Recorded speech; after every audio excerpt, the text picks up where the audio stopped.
Seperti singa mencari mangsa, Abdul Hosid dibantu oleh Yunus menjelajahi setiap sudut jalan kota Surabaya. Sebab sebelumnya, Subaidah mendapati informasi bahwa Demiri dan Rosia tinggal di rumah kos di Surabaya. Sejak menikah secara siri, Demiri dan Rosia hidup selayaknya suami istri. Padahal sebenarnya proses cerai Rosia belum juga selesai.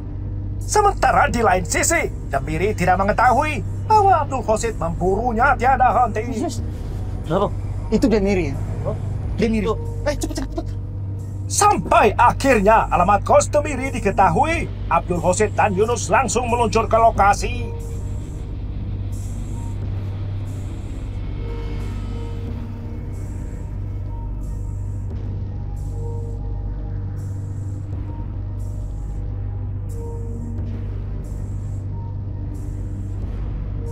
Cong, mati kakek!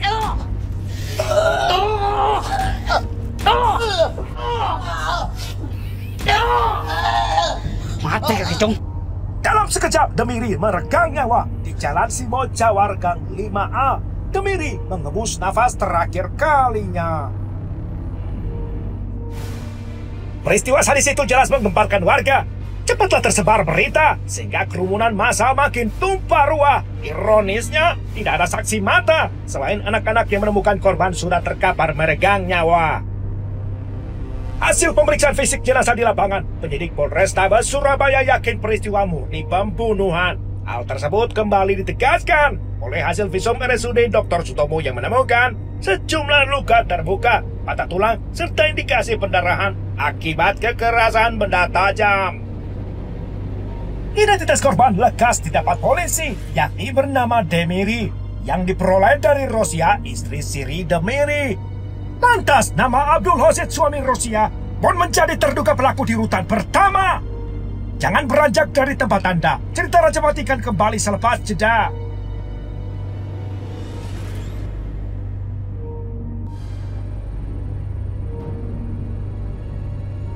Selesai mengumbar murka, Abdul Hosid langsung pulang ke rumah lewat jembatan Suramadu menuju Sampang, Madura.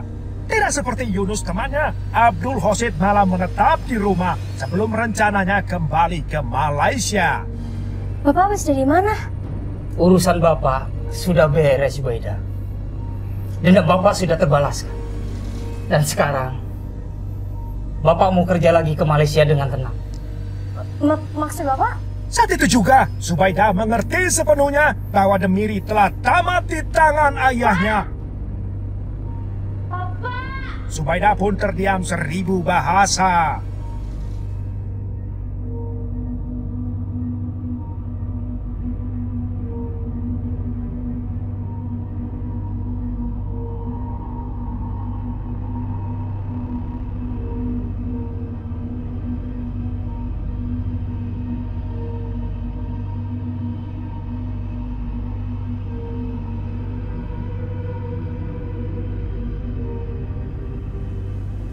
Yo, Wah, ini kopinya. anak Bapak pinter deh ya. Pasca peristiwa, Abdul Hosid beraktivitas seperti tidak ada masalah. Mulai dari perselingkuhan Rosia hingga terkaparnya satu nyawa, selesai sudah perkara. Sampai suatu ketika, seseorang mengetuk pintu depan rumahnya.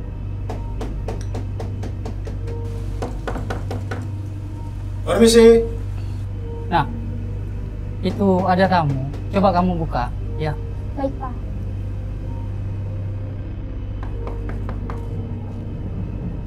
Permisi.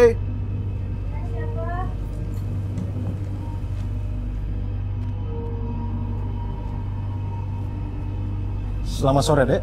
Apa betul? Ini rumah Abdul Hosid. Saya dari Polrestabes Surabaya. Dan saya harap Anda mau bekerja sama dengan saya.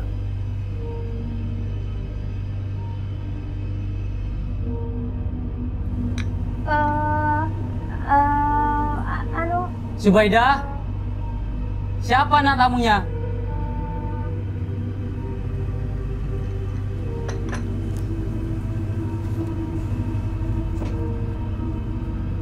Siapa tamunya, nak?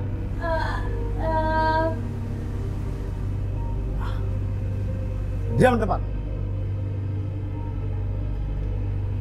Saya polisi. Anda Abdul Rashid bukan? Iya, Pak. Dan saya bawa surat penangkapan buat Anda. Anda diminta untuk memberikan penjelasan tentang kasus Carok di Simojawan.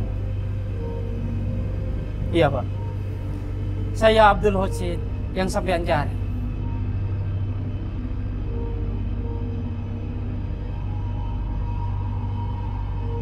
Saya siap.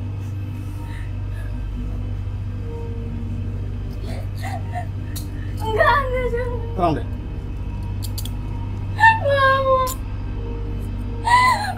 Abdul Rashid menyerah tanpa perlawanan, sementara status keberadaan Yunus masih dalam proses pencarian.